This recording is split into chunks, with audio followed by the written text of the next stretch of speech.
Hey guys, so for today's video I figured I would just tell you guys some tips and tricks to Bible journaling and just kind of how to begin and get into the groove of doing it. And yeah, so let's get started. First off, Bible journaling is a personal thing. Everyone does it differently. You can journal by just writing in your Bible, writing in a journal. You can draw, you can paint, you can stencil out things. A lot of people like to do tip-ins. That's basically when you create something on a different page and then paste it into your Bible so it's a tip-in and different things like that. I typically like to go with acrylic paint. I like to paint in my Bible. Acrylic paint does not bleed through, and then once you have that layer of acrylic paint in your Bible page, you can then write on it or use other mediums on that page without those things bleeding through, even if they do without acrylic paint, which is really nice because then you can kind of use different supplies that you wouldn't normally use. Different markers or pens that typically bleed through on top of acrylic, they won't. I think we also need to realize that Bible journaling is not about making things perfect. I know in the beginning for me, I used to get very caught up on making sure my page was perfect, that I didn't get on the text, I didn't make my lines crooked. And I was very focused on making my page perfect. Okay, I'm back. Your Bible page does not have to be perfect. It took me a really long time to learn that.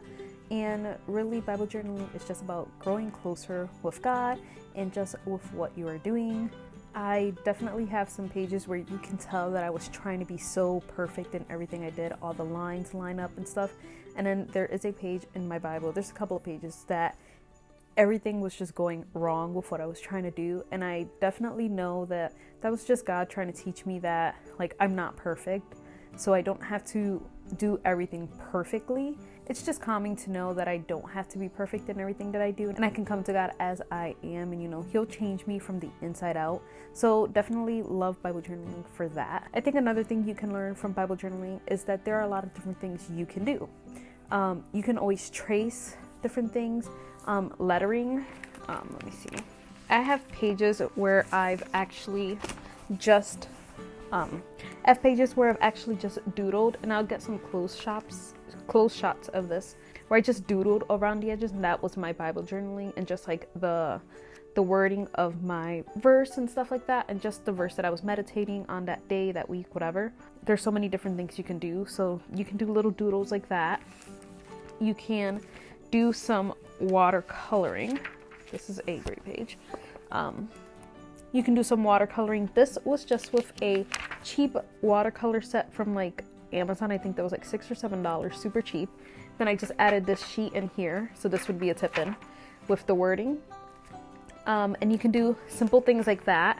And then you can also do acrylic paint, which is my favorite because it creates a barrier on the page so you can write on it.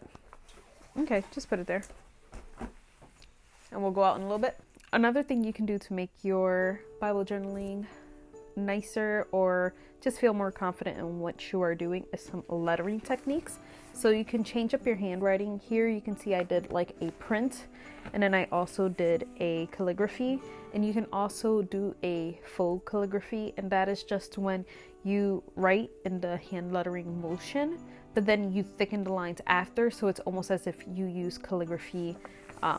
If you did the calligraphy like that. Something else that I like to use for my different letterings is always go in with a pencil first. That way I can kind of see where I want things to line up, how big, what kind of style I want to do. So I always go in with a pencil. And then some pens that don't bleed through are these micron pens. These are really nice. They come in different thicknesses. So I like the thin one, and you can just use the different thicknesses to change up the sizes of your letters, the thickness, all that fun stuff. And I also love these Tombow, I'm gonna butcher your name, Funosuke calligraphy pens.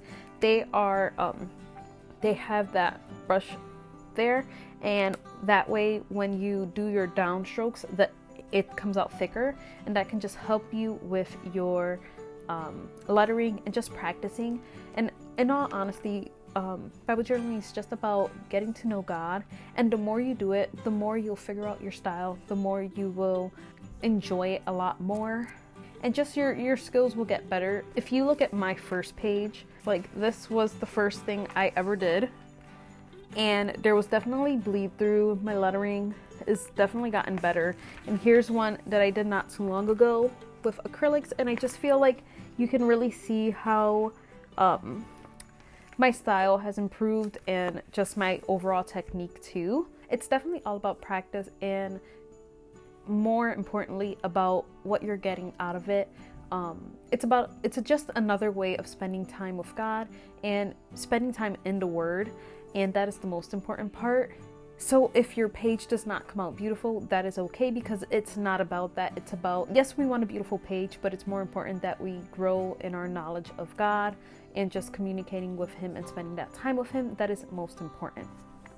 So yeah, if you guys would like to see a full flip through of my Bible, I will leave my journaling Bible flip through down below. And yeah, I hope you guys enjoyed this video. I will see you guys tomorrow for my next video, and yeah.